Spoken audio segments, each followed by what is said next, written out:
Helen considered herself very lucky with her life. She had a loving husband, Ben, with whom she had been together since university.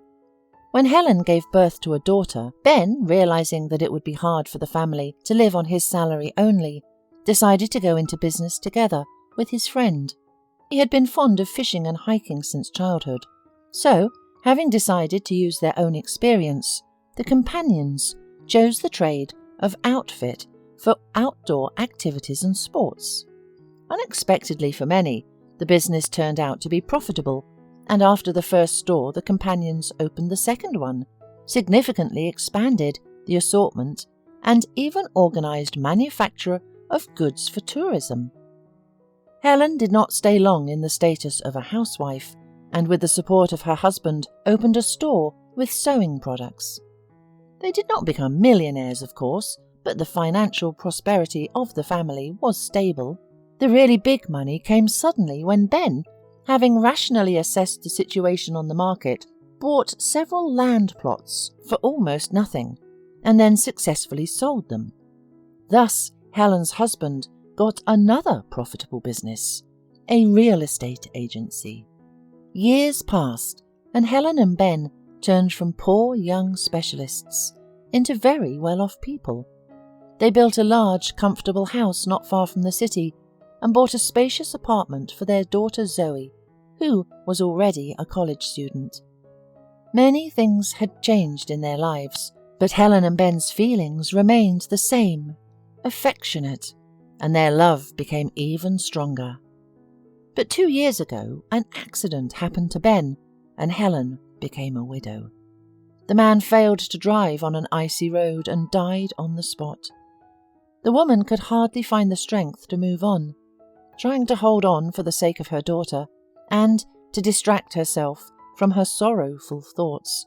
She began to delve into her husband's business and did everything to keep it in the memory of him. Such a full workload helped the woman to tire herself out to the point that she didn't have the strength to mourn her beloved.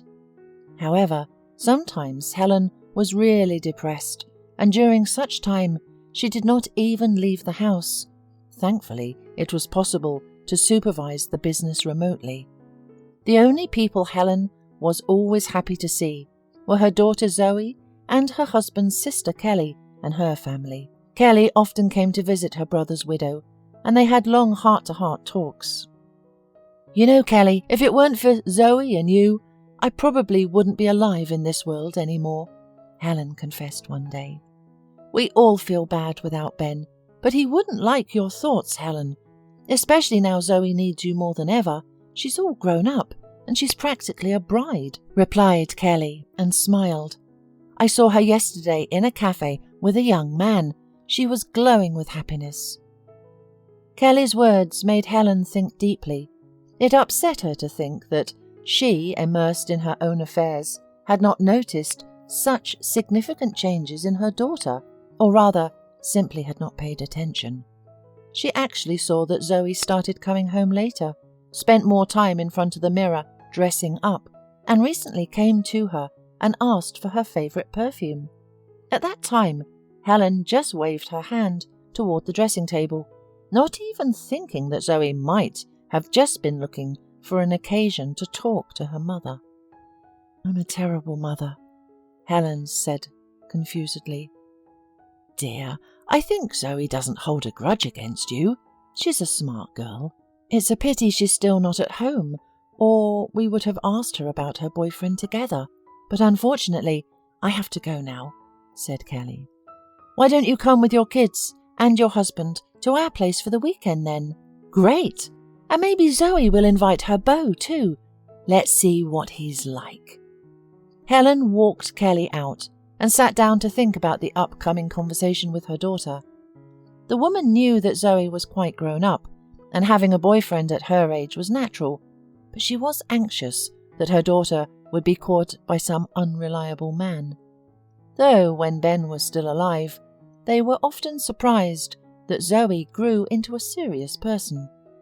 When their daughter was still in school, she and her husband worried that some classmate would turn her head and she would have problems with her studies.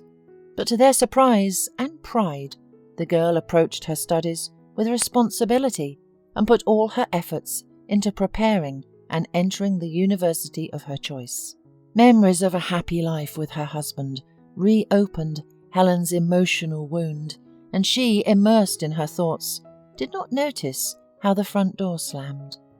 She only woke up when Zoe came into the kitchen and gently touched her shoulder, and Helen, startled, bustled around the kitchen and started to set the table. She could hardly contain herself from starting to ask her daughter about her boyfriend, but she decided to start from afar. "Kelly's coming over with her family for the weekend. Will you be at the barbecue, or do you have other plans?" Helen hoped the girl would tell her about her acquaintance, and she was right in her hopes. "Mum, I'm going on a date with my boyfriend on Saturday," said Zoe, blushing thickly. "His name is Daniel.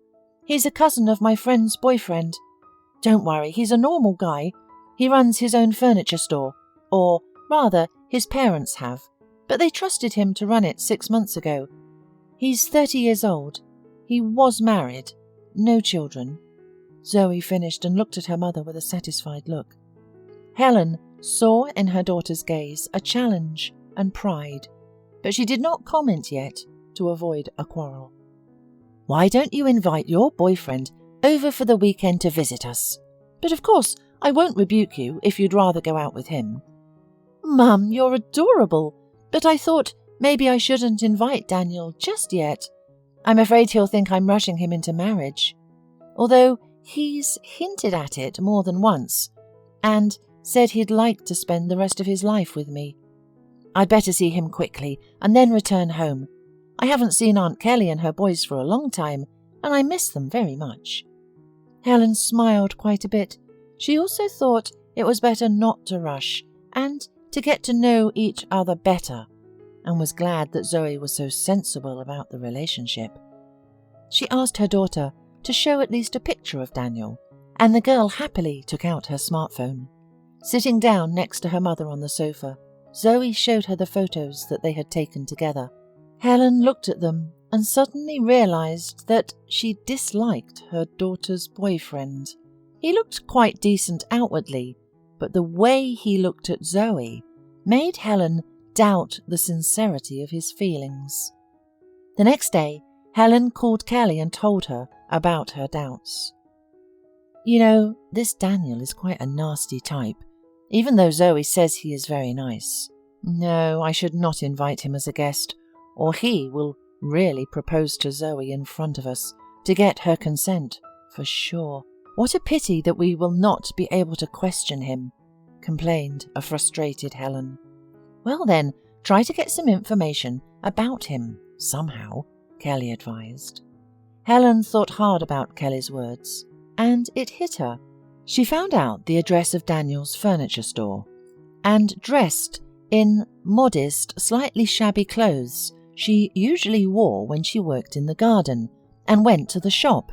The saleswoman, a modest-looking girl, tried to be polite in the presence of the unrepresentative visitor, but she could not hide her disappointment completely. The saleswoman, a model-looking girl, tried to be polite in the presence of the unrepresentative visitor, but she could not hide her disappointment completely. "Excuse me, but is it possible to make any discount on this set?" asked Helen. "Unfortunately, we don't have any discounts. You'd better go to another store. All our furniture is exclusive and made in Italy," replied the girl haughtily. Helen pretended not to notice the disdain and asked to arrange a meeting with the director. Eleanor began to argue, but realizing that the visitor would not leave, called the reception desk and a couple of minutes later informed Helen that she could go to the director's office. Helen thanked the girl and went to the office, which turned out to be empty. A few seconds after that, a slightly dishevelled secretary, as model-looking as a saleswoman, came out of the director's office. Helen said hello and made her request for a discount. The secretary snorted unpleasantly and then turned on her heels and looked into the director's office again. "There's a visitor for a discount. May she come in?" she asked. In about 10 minutes, honey. You know I need to regain my strength, the loud baritone replied. Make me a strong coffee. All right, I'll ask her to wait. Helen immediately realised that Zoe's boyfriend was having fun right in the workplace, but still decided to wait for the reception and assess how Daniel behaves with people. After waiting for half an hour, she finally got the attention of the director, but communication with him did not go well from the start, as soon as Helen talked about a discount. I'm not running a charity, he rudely interrupted the woman. Go to a market or something where you can buy all the plywood furniture you want. You'll certainly have enough money for it. Helen returned home in a bad mood. In addition to the fact that Daniel, dating her daughter, was not hesitant to have fun with other women, Helen was upset with his attitude towards clients, which spoke of his inability to do business properly. Through her acquaintances, the woman quickly managed to find out that Daniel brought the salon to the brink of bankruptcy in 6 months and owed large sums to creditors. However, he asked recently for a small reprieve, explaining that very soon he would improve his financial situation. Helen told Zoe about everything, and to let her see the true face of her admirer herself, she asked to invite him to a family get-together on Saturday night. The show was fantastic. Daniel, seeing the dressed-up Helen, politely bowed and wanted to kiss her hand, but when he heard her voice, he recognised her as a recent visitor. Well, Daniel, come in and have a look at my plywood furniture, said Helen with a sneer. A hapless admirer, notwithstanding the shame, immediately left the house, and he was in such a hurry that he almost fell on the flower bed. Even Zoe could not help smiling, watching Daniel's escape, and Helen was glad that she could save her daughter from making a mistake, and was sure that she would still meet a decent man who would love her.